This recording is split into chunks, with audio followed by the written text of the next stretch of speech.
नमस्ते विद्यार्थी मित्रों। आज हम विषय हिंदी कक्षा 10वीं का 22वां पाठ करेंगे। पाठ का नाम है भीतरी समृद्धि। भीतरी समृद्धि यानी कि अपना अंदर જે સમૃદ્ધિ હોય એ શાંતિ સુખ। लेखक का नाम है डॉक्टर चंद्रकांत मेहता। पहले हम लेखक परिचय सुनेंगे।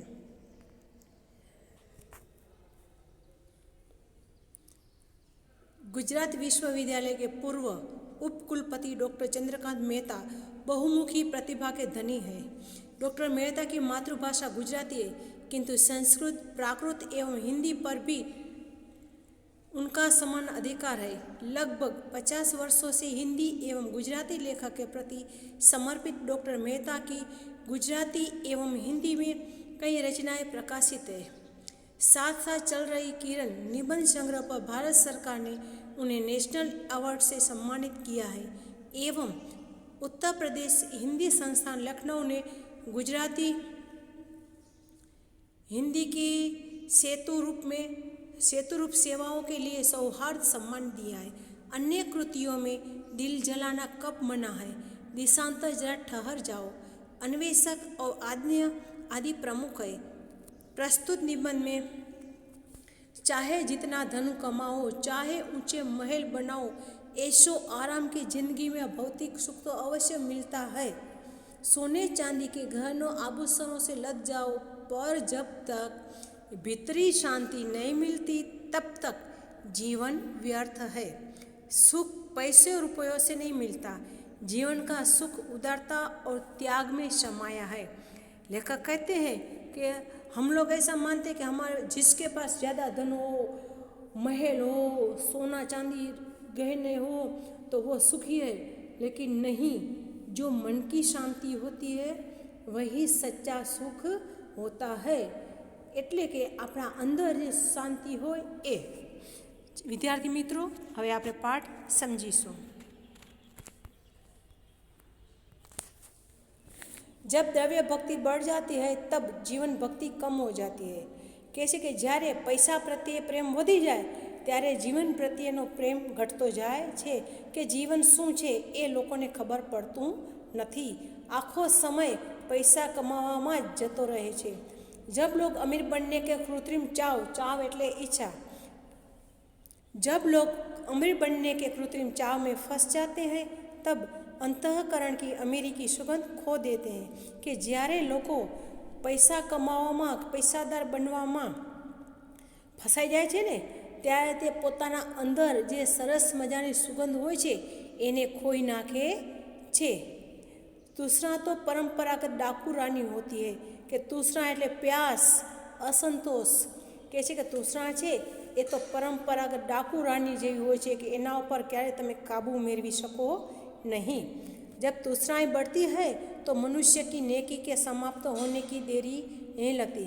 कि જ્યારે असंतोष વધી જાય છે ત્યારે મનુષ્યની અંદર રહેલી ઈમાનદાર નિષ્ઠા એને ખલાસ થવામાં વાર લાગતી નથી। मनुष्य के लिए जीना कोई मुश्किल काम नहीं है, हाँ, पर पवित्रता पूर्वक जीना अवश्य ही मुश्किल है। कि मनुष्य माटे जीवવું એ કાંઈ મુશ્કેલ જેવું કામ નથી, એ જીવી શકે, પરંતુ હા, એને પવિત્રતાપૂર્વક ઈમાનદારથી જીવવું એ ખરેખર સાચે જ મુશ્કેલ ભર્યું હોય છે। ધન સુખ का जादूगर भी है और शांति का डकैत भी। કે ધન છે એ સુખનો જાદુગર છે અને શાંતિનો લૂંટેરો પણ છે। ધનથી સુખ મળે, આપણી પાસે રૂપિયા પૈસા હોય તો આપણે ગાડી બંગલા એવી સુખ સાહેબી ભોગવીએ, પણ આપણી જે માનસિક शांति હોય એ મળે नहीं। अभी तक कोई भी दर्जी ऐसा अंगरखा नहीं सिल पाया है जिससे पहनकर तृष्णातुर मनुष्य चैन की सांस ले सके। हजी सुधी कोई दर्जी એવું વસ્ત્ર નથી સીવી શક્યું કે જેને પહેરી અને असंतोष व्यक्ति शांतिनी सांस लई सके, शांतिथी जीवी सके। कहा जाता है पोम्पी नगर के खंडहरों में खुदाई करते हुए एक नर कंकाल प्राप्त हुआ था। કે કહેવાય છે કે પોમ્પી નગર નામનું એક ખંડર હતું, એમાં ખોદવામાં આવ્યું ત્યારે એમાંથી એક માણસનું હાડ પિંજર મળ્યું। उसकी मुट्ठी खोलने में काफ़ी परेशानी हुई थी। एनी मुट्ठी खोलવામાં खूब हैरान થયા હતા। मुट्ठी खोलने के बाद पता चला कि मृत व्यक्ति ने अपने हाथ में सोना पकड़ रखा है। કે મુઠ્ઠી ખોલ્યા પછી ખબર પડી કે આ જે મરેલી વ્યક્તિ હતો એણે પોતાના હાથમાં સોનાને પકડીને રાખ્યું હતું। इसी प्रकार इसी शहर के एक व्यापारी ने अपनी अंतिम सांस लेते समय तकिए के नीचे से पैसों से भरी हुई एक थैली बाहर निकाली तथा अपने प्राण त्यागने के समय तक उसे खूब मजबूती से अपने हाथ में पकड़ रखी थी।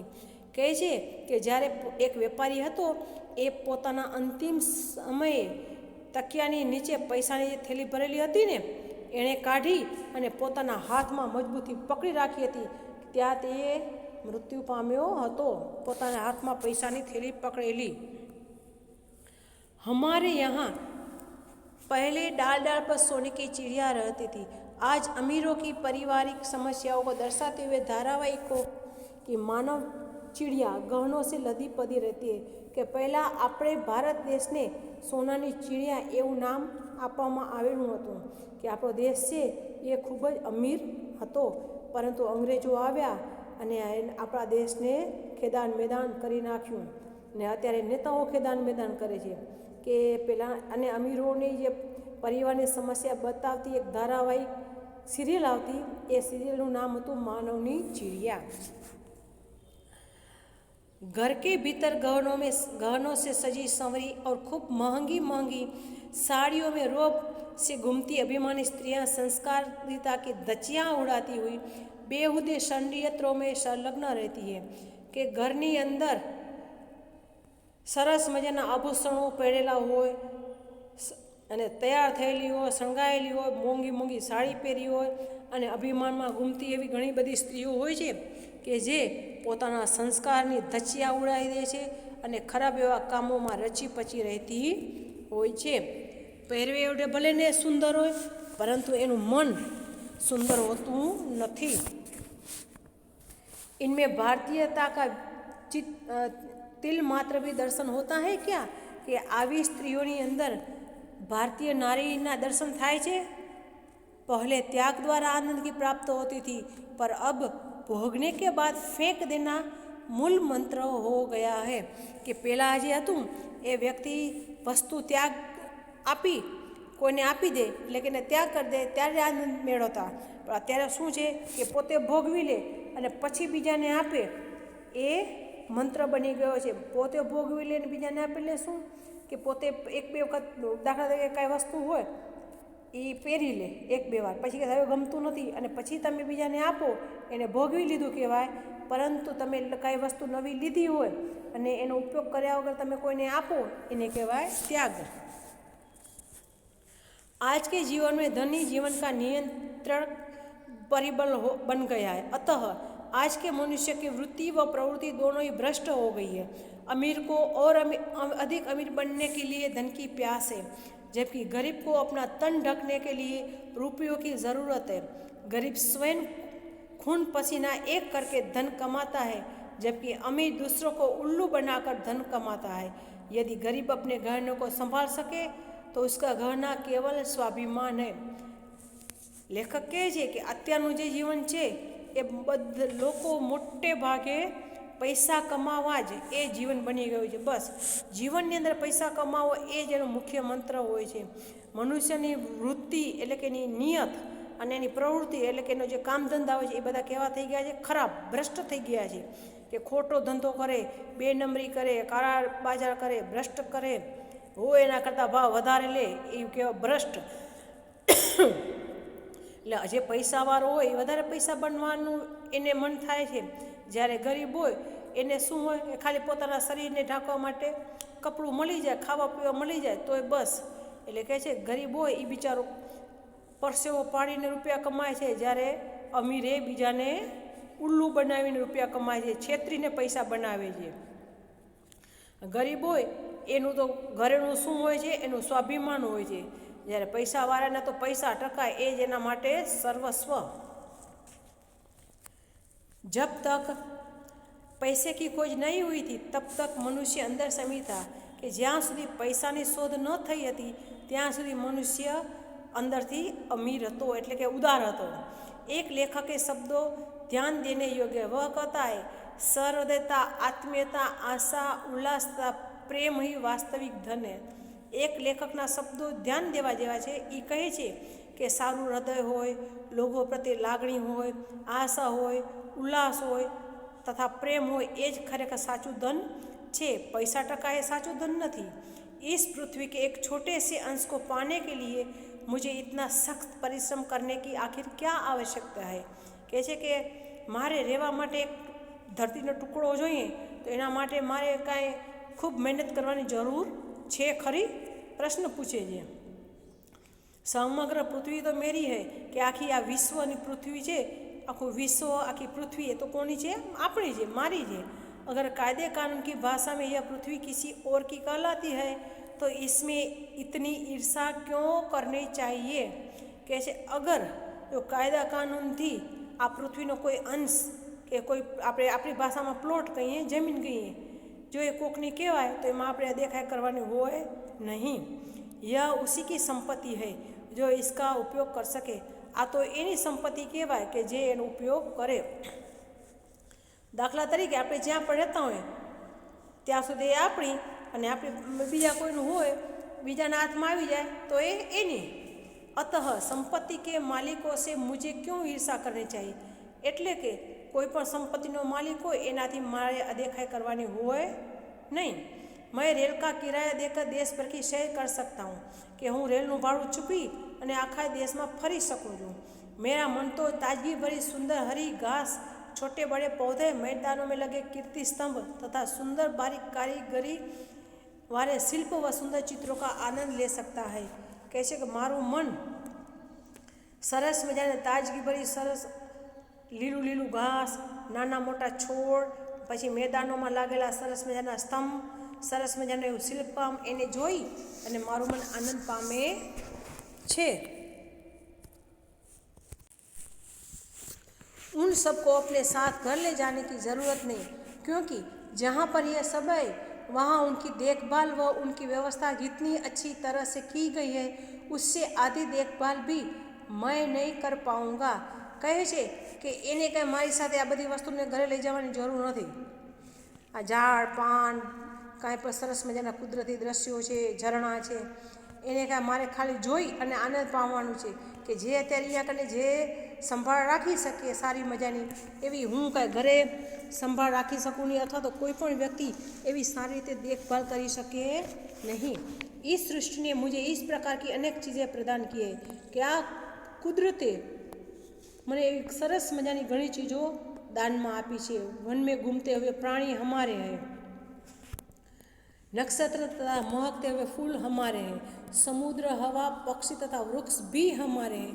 अब हमें दूसरे किसी चीज़ की आवश्यकता नहीं है. इस युग से पहले के सभी युग हमारे लिए काम करके गए हैं.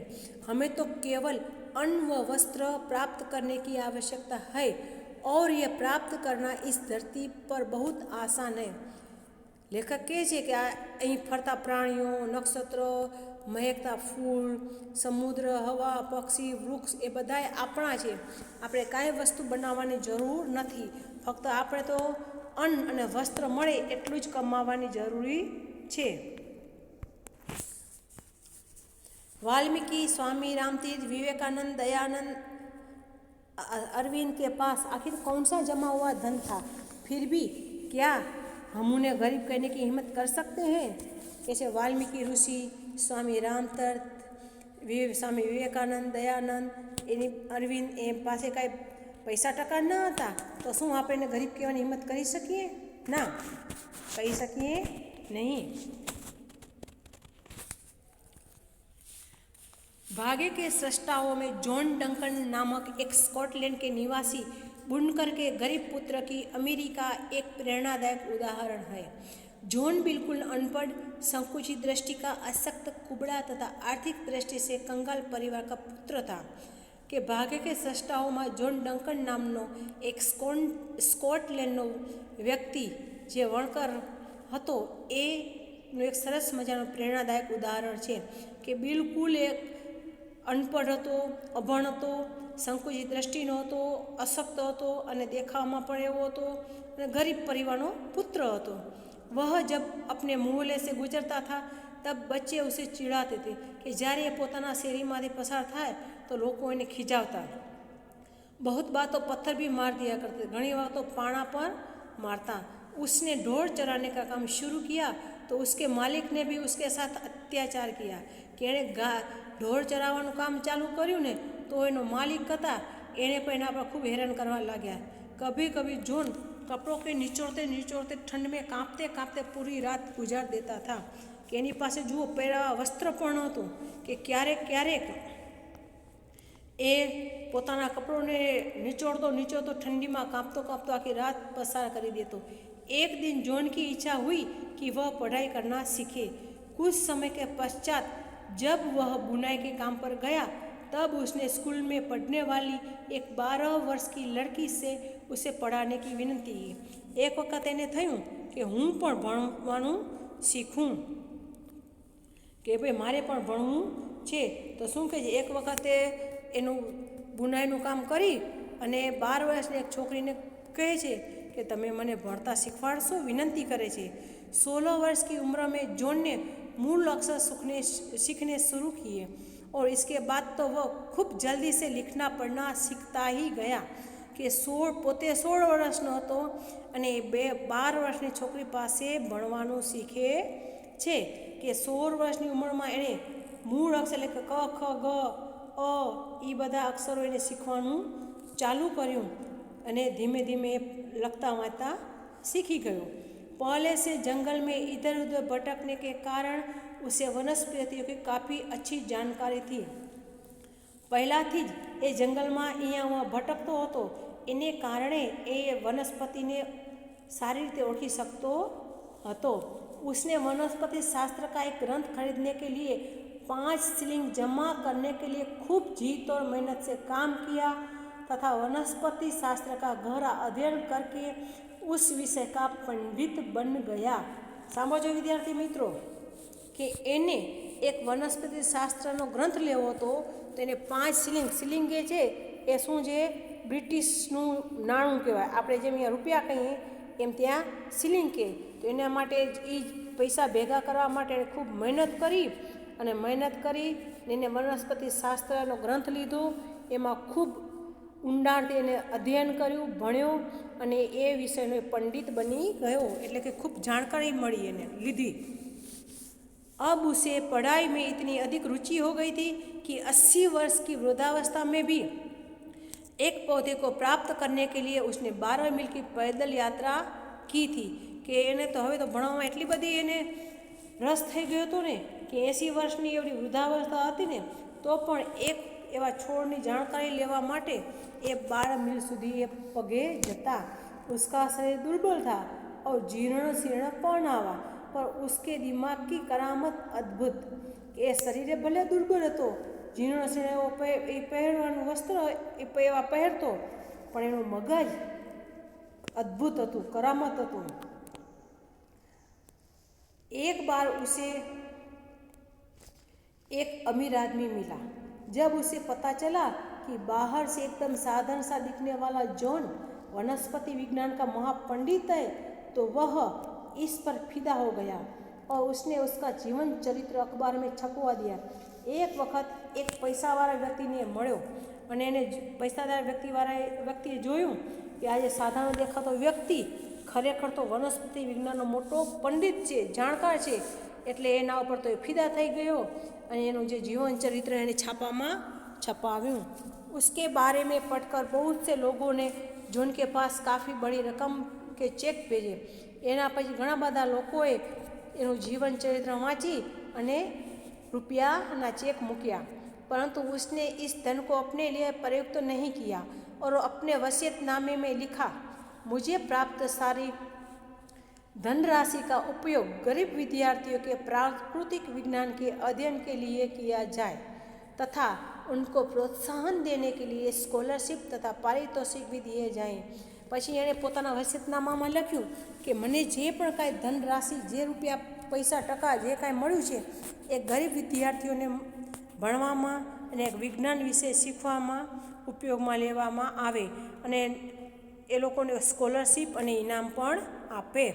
जॉन ने कीमती पुस्तकों का अपना ग्रंथालय भी आम लोगों के उपयोग में दान दे दिया कि પોતાનું જે કિંમતી પુસ્તક હતું એ પણ ગ્રંથાલય લાઇબ્રેરીમાં એને દાન આપી દીધું।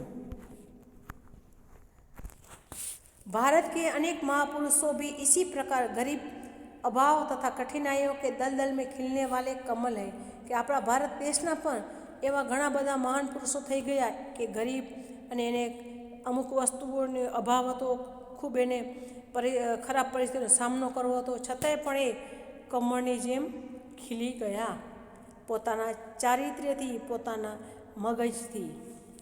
પૈસા ટકાથી જીવન હોતું નથી। अपने अपने क्षेत्रों में इन्होंने मूल्यवान प्रदान दिए हैं। धन के लिए उन्होंने धर्म को लज्जित नहीं किया कि બધા લોકોએ જે મહાપુરુષો થઈ ગયા એણે પોતપોતાના ક્ષેત્રમાં એવું મૂલ્યવાન પ્રદાન આપ્યું છે, એટલે કે લોકોને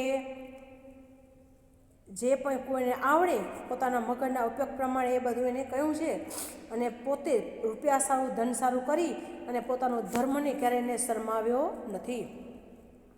દ્રવ્ય કે લોભ મેં अपनी नियत खराब नहीं की, પૈસાના લોભમાં પોતાની નિયત એને બગાડી નથી કે બેઈમાન કે ભ્રષ્ટાચાર બન્યા નથી।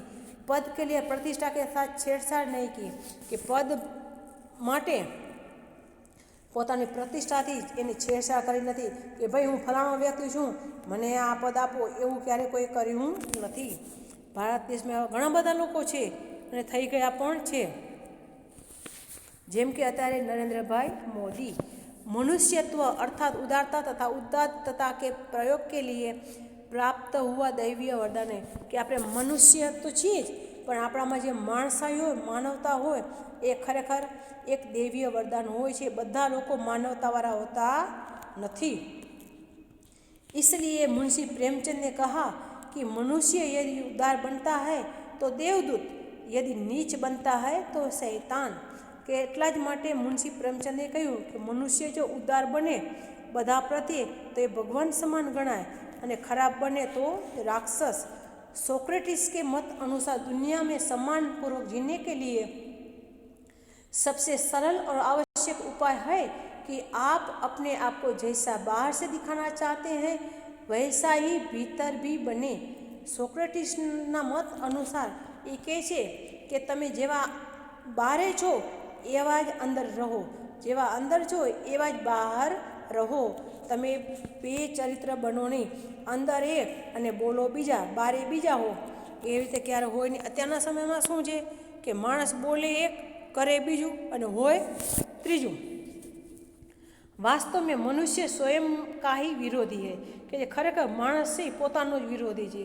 हम अपने सद्गुणों को स्वार्थ की बे आवाज बुलेट से छलनी करते रहते हैं કે આપણી અંદર જે સારા સારા એવા સદ્ગુણ છે ને એને આપણે સ્વાર્થની બંદૂકથી એને મારી નાખીએ છીએ, છલની કરી નાખીએ જીવનભર, આખા જીવનભર આપણે સ્વાર્થ સારું કરીને આપણા અંદર જે સારા એવા સદ્ગુણોનો નાશ કરી દઈએ છીએ।